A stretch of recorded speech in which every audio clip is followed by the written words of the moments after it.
Greetings, mortals! I am the BookTube Goddess, the #1 drag queen booktuber on YouTube.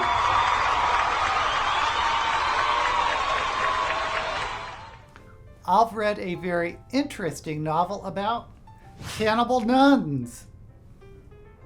Not that one. No, not that one either.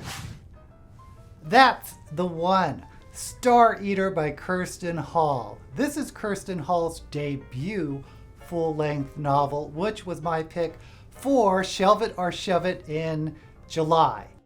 But just based on the cover, I think I am going to shelve it.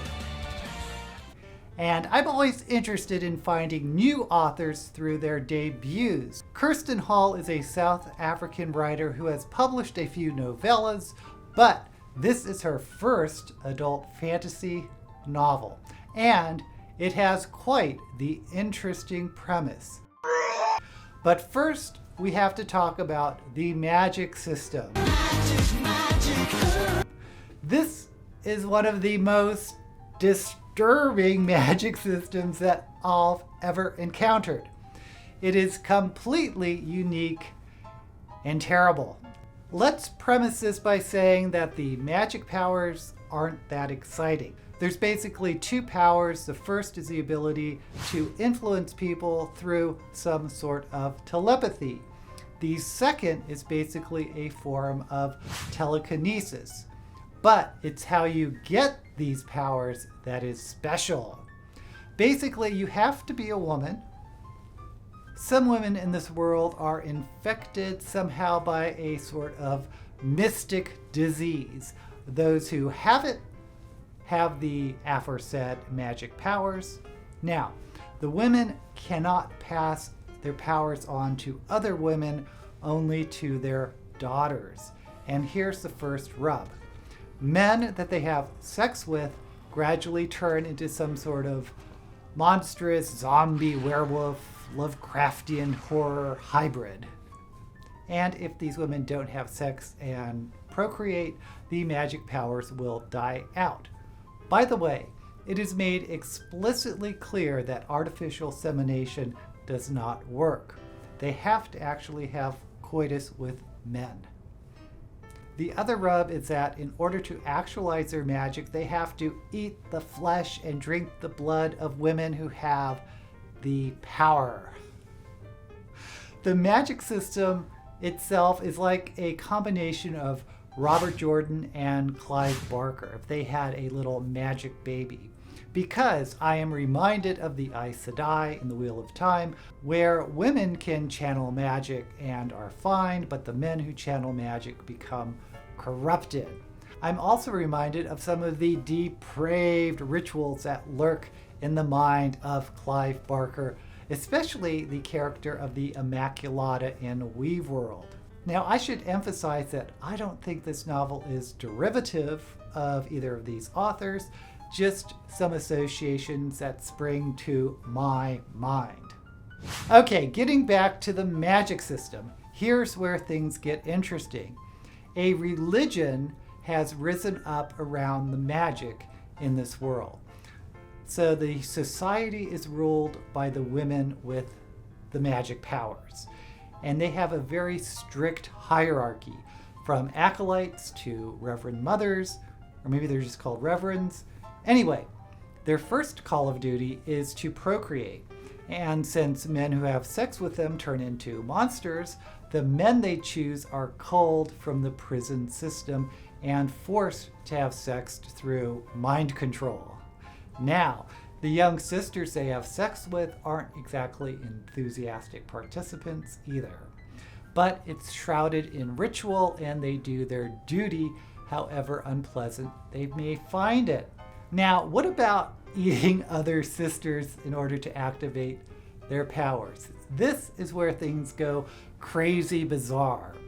After one of the sisters has a female child and that child grows up, then that sister is placed into some type of a coma and is called a martyr. And she's placed in some sort of weird mausoleum hospital. Then the daughter performs rites where she eats part of her comatose mother. The author shows and doesn't tell, so everything is revealed in explicit detail. Now, an important point in the setting, and I wish this was explained or emphasized more in the writing because I kept forgetting about it, but this society exists on a floating island. And because they are contained on an island, there are food shortages and other scarcity of resources. Not everyone is happy with this system, small wonder.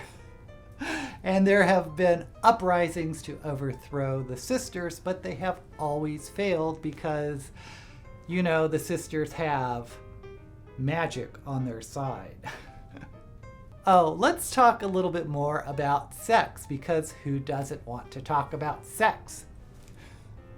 Since none of the sisters can obviously have any sort of relationship with men because it turns them into psychotic monsters, all intimate relationships are with other women.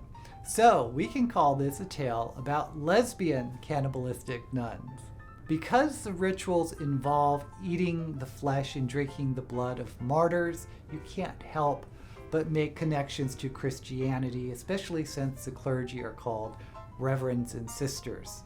But instead of a Christ figure, they pray to the first of the sisters, who they call the Star Eater, and it's not really clear why they call her that. I guess it's supposed to be explained in the end, and it kind of is, but it's kind of fuzzy. Anyway, now you know where the title of the novel comes from. As with all fantasy worlds, we have to grasp onto what we know and make connections and suppositions. And I had a hard time doing this insofar that the religious government were using some very modern terms like Department of Sanitation and Department of Public Health and so on. There was no advanced technology, so otherwise I got a very traditional medieval fantasy feel. All that said, I really was intrigued by the world building. It's some of the creepiest I've ever come across. The horrific magic system, the strict religion, society on the brink of collapse or revolution. It was firing on all cylinders. The story is told in the first person by a young acolyte named Alfreda, who works in the Department of Food Management and is very aware of food shortages. She stumbles onto a plot of the Council of Sisters who run the departments and govern the society. She's coerced into acting as a spy for one of them, and things escalate. Oh, and her best friends, neither of whom are part of the sisterhood, are Millie and her brother Finn. Alfreda may or may not have feelings for Finn, but that is moot since it could only ever be platonic or unrequited. But her civilian friends may be part of the resistance. There's a pretty complex plot going on involving politics and murder and threats to civilization, and the pacing is usually fine, though I got bogged down in some parts. Now, here's where I had issues with the story. As amazing as the world building is, as interesting as the plot was, the story, like all stories, really hinge on the characters. Unfortunately, I did not connect with Alfreda.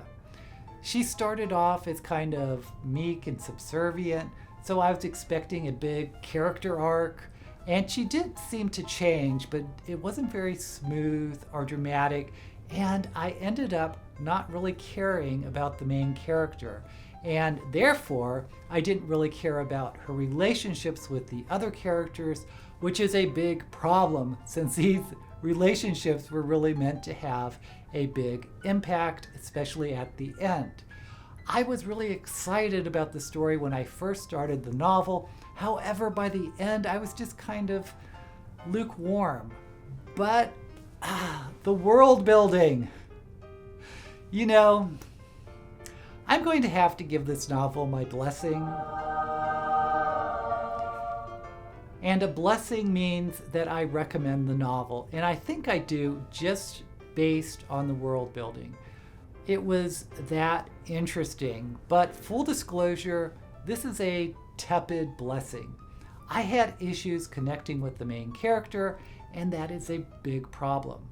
If you've read Star Eater, let me know what you think in the comments. If you haven't read it, let me know if you are interested.